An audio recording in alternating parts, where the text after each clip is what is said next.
Welcome to the NonProfit Voice, a podcast series brought to you by NonProfit Pro, the go-to resource for nonprofit management and strategy. In each episode, we're going to sit down with leaders of nonprofit organizations, the people responsible for paving the way for our sector, along with key technology strategy partners who are transforming our industry.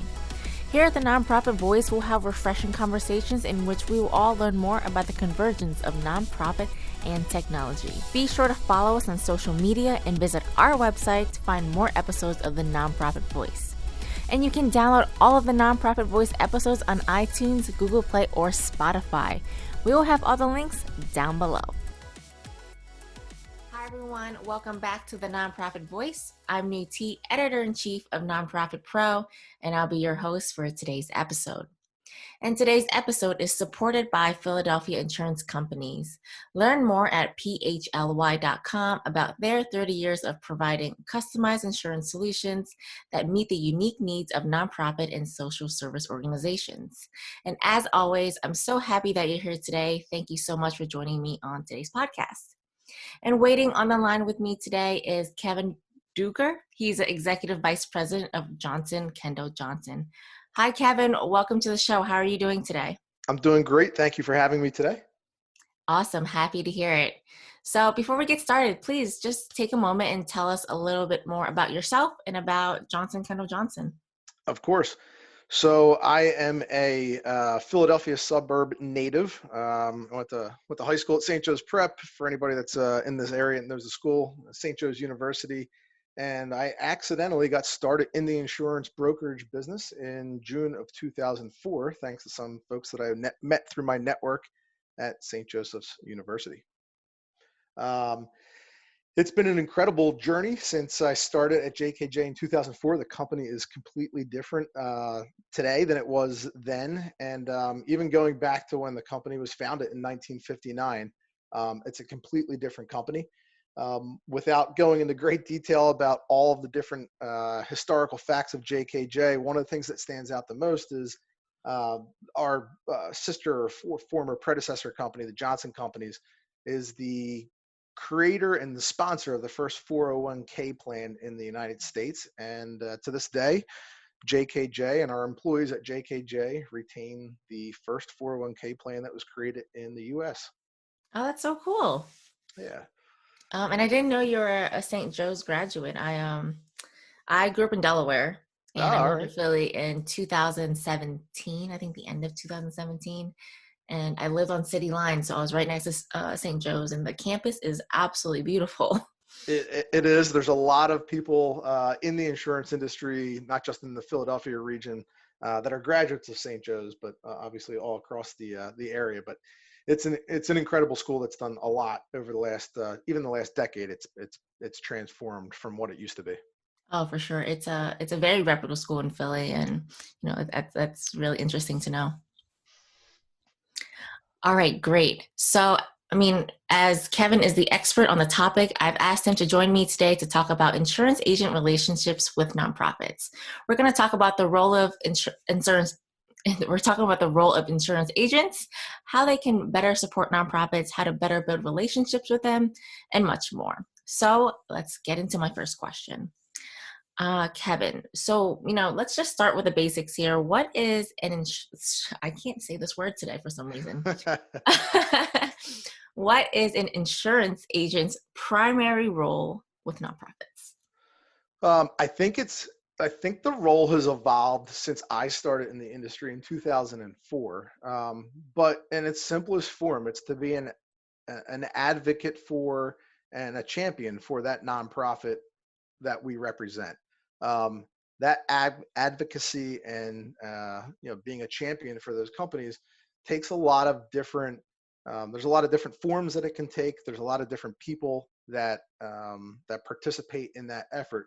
But at its core, it's being an advocate, an ardent advocate for the nonprofit that we represent. Great. And can you talk a little more about how these agents can support nonprofit customers and show value? Yeah, I think early when I got started in this business, one of the I asked a lot of people a lot of questions in many different industries just about how they became successful and what they what variables that they would attribute to their success. And time and time again, the one of the answers that resonated was just being available and being a normal human being rather than trying to be everything to everybody. And so I think in terms of being able to show value and supporting customers, I think the same could be said for almost any industry, where if you treat others the way that you want to be treated, and you just and you're there, you're present, you answer the phone calls, you show up to support in person, whether it's meetings or events, and you commit yourself to getting answers to the hurdles and the problems that these companies have, that, while it seems very, very elementary, I think that's where most people end up failing. Either they choose not to put the extra effort in, or quite frankly, they don't have the resources and don't know where to turn for it. So I think when you talk about supporting those customers and showing value, I think that's what it comes down to. I've been fortunate enough, I'll say this, within JKJ to be blessed with a ton of resources that have been made available to me. And if those resources are not in-house and not readily available, um, dozens of people have offered to help get to those resources that exist within a network. And that network it's not like it's our region, it's not just the country. I mean, it's literally internationally. So um, I, I certainly, I know for a fact, I take that for granted. But being able to have access to a network with resources is invaluable. Oh, that's great. And I know you talked about how, it seemed very elementary, but I think that's kind of the heart and the foundation of just working with other people and other organizations, just knowing how to give them a more personal experience that they're going to remember and they're going to value. Yes, I couldn't agree more. One of the things in terms of just, and I'll touch on this maybe a little bit later, but in terms of that personal experience, I've learned just as much, if not way more, from my clients Mhm. than I have just my colleagues in the insurance industry. Um, and I think getting immersed into again, a nonprofits company, understanding what makes them tick, looking at their funding sources, looking at understanding what makes up the composition of their board of directors, just Mhm. understanding the business of the nonprofit is, in my opinion, it's just as important as understanding the insurance products and the programs that would fit that company's needs. Yeah, I think that's invaluable because, I mean, for-profit companies and nonprofits alike, every organization, every company is different. They're going to have different experiences and different needs, and just expanding that, I guess, that knowledge base of yours, I think, yeah, it's super important and it helps you grow in the long run. Very much so. I agree. Great. So, I mean, we know how important insurance is for nonprofits, but I think sometimes nonprofits, it's new territory for them, and then I think they're still trying to understand it. So, when they are looking for an insurance agent, what quality should a nonprofit look for? So there are a lot of there are variations of different models. I'll call it assessment models that I think all companies, but specifically nonprofits, have undertaken when they're trying to figure out who the best partner would be. Um, the traditional model that we've I think, fortunately for buyers, I think they've migrated away from trying to engage multiple insurance agents and brokers in a I'll call it a bidding process.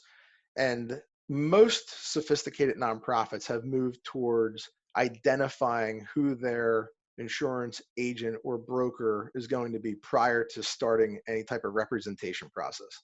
Um, so in terms of qualities, I think what I've seen in that process is that there is a tremendous amount of importance placed on the individual and the individuals that make up the team that would be working with that nonprofit. What I mean by that is you might have a very large company, an agency itself, that can put a flag in the ground that say they represent lots of different nonprofits across the country or across a region. But I think the product is only as good as the individual that the nonprofit is going to work with. So when you look at what qualities should that nonprofit be looking for, I think it's the number one, the immersion in the industry. Does the person or does the individual understand the business? Um, I think a very close second to that immersion is what's the composition of the team that's going to be working with a nonprofit? Is it going to be one individual at the agency that's wearing a lot of different hats and they're spread too thin? Or do they have the disciplines within the agency to tackle claims, to tackle loss prevention, to tackle the account management and negotiation side with insurance companies? So that's number two. And then number three is really like, can somebody picture themselves working closely and developing a relationship? I'll go so far as to say even like a friendship with the broker or the agent that they're engaging. There's going to be a lot of interaction, and I think this could be said for any industry. Nobody wants to work with somebody that they don't enjoy being around. Mm-hmm. And if the nonprofit if the people within the nonprofit enjoy being around the person that they're working with, it makes that a more collaborative effort rather than a vendor relationship where there's no true business partnership. Mm-hmm. And that's such a great point. I always talk about, and this is like all types of vendors when nonprofits are looking, or just anybody's looking for a vendor. You want to look for someone who has your best interest in mind and who actually you feel like you can work with them, and it's not just a transactional kind of relationship, and that's one that you actually believe in them and you believe that they're going to try to help your organization grow for the long term. It's true. There's such an emphasis in the insurance brokerage and agency business to grow. And Mhm. agencies and brokerages, and there's two ways to grow. It's through attracting and retaining new clients and Mhm. acquisitions of other agencies and brokers. And I think our industry falls into the trap a lot of trying to be everything to a lot of different disciplines and a lot of different industries rather than being really, really good at one specific discipline. So that's what, it took a little while to understand that in my personal career, but that I think is, I wish I was able to do that, not understand that, but wish I was able to maybe, to do that a little bit earlier in my career, because Yeah. it's been rewarding. Yeah. And like everything, it's a learning experience, and you develop those skills and that knowledge over time. That's the beauty of it. Very much so. All right. So you talked about the qualities of what to look for in agents. So are there any red flags nonprofits should be looking at when they are talking to different companies and different agents? Um, Yeah, I get in terms of red flags. Like if I was, so I'll put it this way: I serve on the board. I'm the board chair for a very large nonprofit human service agency. So if I look at it from the flip side of us hiring an insurance agency or brokerage, um, one of the things that I look for is to understand what's the culture of the company that we're working with. Meaning, is this company more concerned about um, growth through, trying to attract tons of new clients, volume, or acquisitions, or are they really concerned about the well-being of my business? Because the reality is there's a lot of sweat equity and effort that needs to be put into creating a successful relationship. So that's one of the variables that I would look for. And depending on what we see, yes, a red flag could go up there. Um, I would also look at the individuals that make up that team. Like I'd mentioned earlier, um, there are certainly reasons why people would leave a company to go to a different company. Um, and I wouldn't necessarily call it a red flag immediately, but I would try to understand, well, what are the variables if somebody has gone from company to company to company? What are the variables that um, that would be attributed to? Because when I'm looking for a partner, again, as a board member, I want to know that the people that we're working with are going to be there at least for a long-term stay. And long-term, I'm looking at 5+ years. I don't want to start a relationship and then have to reinvent the wheel and go through a learning curve in 10, 11, 12 months. So those are the two things that come to mind first. And then honestly, the other thing I would do is I would want to look for other peers in my industry. I would want to understand who do they have and hold a high regard for. Um, I'd even go so far, and I don't think this is done frequently, but I would go so far as to want to understand what do insurance companies think about the broker or the agent that you're going to work with. It's a little bit harder to get a candid response to that, but Hmm. I think it's a worthwhile if somebody's really, if a nonprofit is really vested in making the best decision. I think that's a phenomenal that's phenomenal feedback to be able to get from the insurance industry side, because those are the people that are working with the brokers and the agents and see their true colors daily. Yeah. Oh, that's really good advice. And, word of mouth is a really dependable source of testimonial. You know what I mean? Reputation's everything. It'll take years to build up, but it could Yeah, be. of course, of Yeah, course. But when you hear good it's important. things constantly from other nonprofits or other people, that's a good sign that you're doing the right thing. You're doing it well. Yes, I would agree. All right, great. So we have talked about how, agents can build relationships with nonprofits, but on the flip side, do you have any advice for how nonprofits can build better relationships with their insurance agents? The one thing that I have seen that's worked well, and this is not just for me, but others that I've seen that have done this, um, where the relationships between the agent broker and the nonprofit extend to more than just one or two people. It would extend to multiple people on the management team at the nonprofit, and it would even extend to the uh, the officers and the directors on the board, um, where it's a much more, and this isn't an answer for everybody, but where it seems that there's a deep relationship sometimes is when that board gets involved and is engaged and is asking questions. And it doesn't need to be a very long drawn out process, but even if it's 30 minutes, an hour, a year, that the board is able to engage with what I would consider the insurance agent or broker as an important partner in the perpetuation and success of that nonprofit. And if the board's engaged, it just adds a little um, extra layer of what I think can attribute to success. Hmm. And the board is, a lot of times in organizations, the board is the decision maker. So I think that's really important to leverage them. Very much so.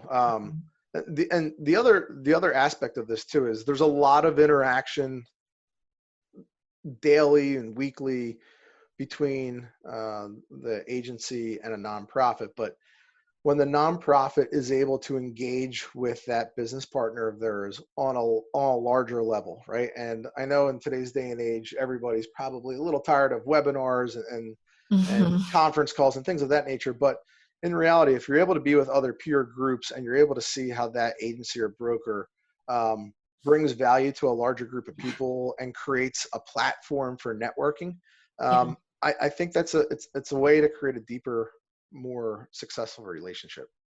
I love that.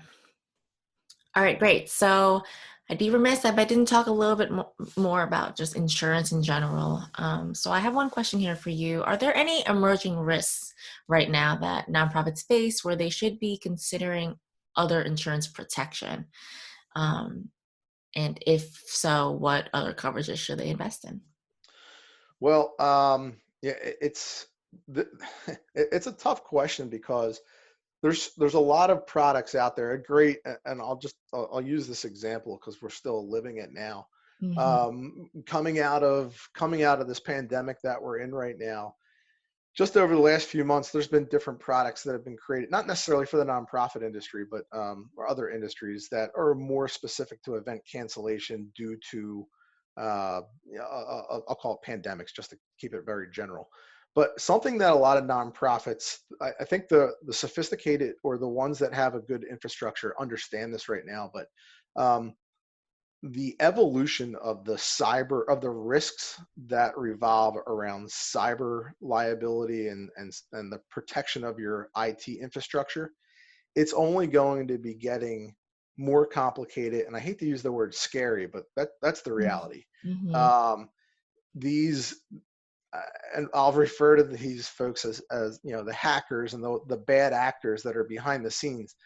They're not people, young kids sitting in a basement. These are professional Mm-hmm.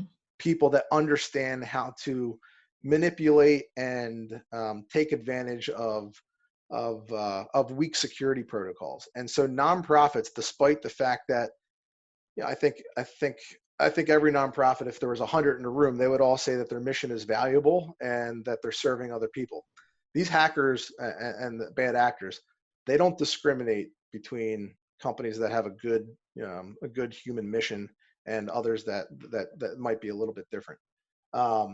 So that I wouldn't call it emerging because it's been around for a while, but it certainly is an evolving risk. And similar to a lot of other insurance policies, I don't look at insurance as the answer to this problem. I don't even think it's the solution. It's a safety net. Nobody wants to use the insurance policy to get their business back to where it was. If you're using the insurance policy, there's a problem that exists. There's a lot of sweat equity, and even if you're compensated monetarily for the loss, there's still a lot that there's a lot of sweat equity and a lot of other things that are, I'll call them consequential damages that happen. Yeah. So that's something I think it's going to be accelerated in the next 12 to 24 months, where you see that cyber industry continuing to evolve. Yeah, and I mean that's such a important thing to talk about because I honestly don't think it gets covered enough in the nonprofit space Yeah. with the rapidly evolving landscape of technology and our like dependence on it. There's Um, such a yeah. the dependence has gone to the point where a lot of organizations are crippled if they can't access and use their Like IT information. infrastructure. Mm-hmm. So it no longer supplements what organizations do. It's the keystone to it. Yeah, exactly. And having just any kind of security breach, that's your donor's data. And if there's anyone that gets through there and takes advantage of it, like it's very hard for a nonprofit to come. It's very expensive, and it's very hard for them to come back from that because it tampers their reputation, and now they're going to be known as this nonprofit who's got their data, like a hacker got through their data. So just having, obviously insurance is not the solution, but it's like you said, a safety net, something to fall back on in case it does happen. But it is going to be an evolving challenge. It's been here for a while, and these hackers, these cyber criminals, as you call them, are going to get more advanced. And like you said, they don't care if you're a for-profit or a nonprofit. Money is money to them, so they're going to try to get it any way they can. It's very true.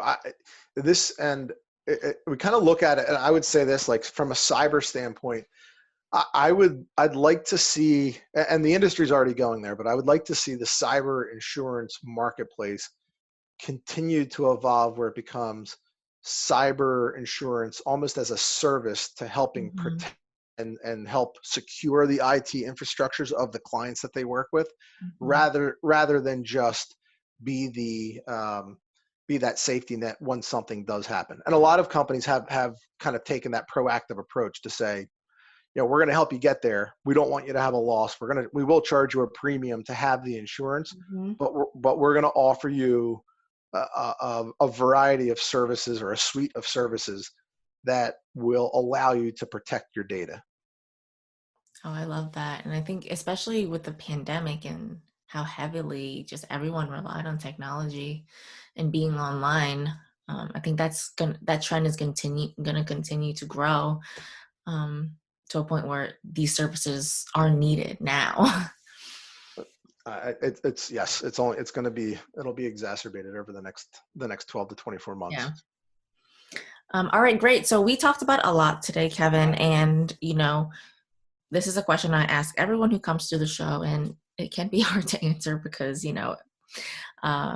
people want to say more than just one thing. But if there's one piece of advice you could give to nonprofits out of everything that we spoke about today, what would it be? I guess I would focus on creating partnerships, not just with your broker, but looking at your broker as a nexus and a center of influence.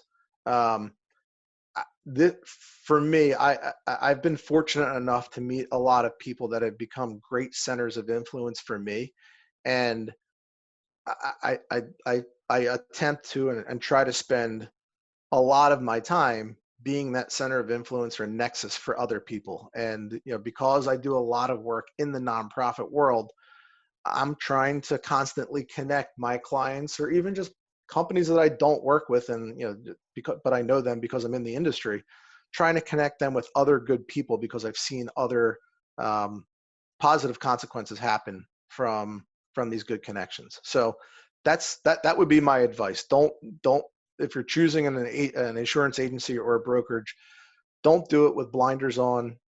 Do it because you're looking for a partner that can expand your network and be a center of influence in addition to being an expert in the insurance industry. Excellent advice. All right, so that about wraps it up for today's episode. First, I want to thank our audience for listening in on today's podcast. And Kevin, it's been so fun having you on and talking about insurance agent relationships. I think this is a very important topic, and you really added a lot of color commentary today, personally for me, and I'm sure for the nonprofits listening. So thank you again for joining us on the Nonprofit Voice. You're welcome. Thank you. I love what I do, and happy to be able to share a couple of my thoughts on my experiences. Yeah, totally. I can hear it in your voice, that passion, and it's always a good thing to talk to someone who loves what they do. Well, thank you very much for having me. I really enjoyed it. Great. So on behalf of Nonprofit Pro and Philadelphia Insurance Companies, we will see you on the next episode of the Nonprofit Voice. Have a great day. Thank you so much for joining us. We look forward to seeing you on the next episode of the Nonprofit Voice. You can listen to more episodes of the Nonprofit Voice at nonprofitpro.com/podcast/the-nonprofit-voice. And remember, for your convenience, you can stream any and all episodes of the Nonprofit Voice on iTunes, Google Play, and Spotify.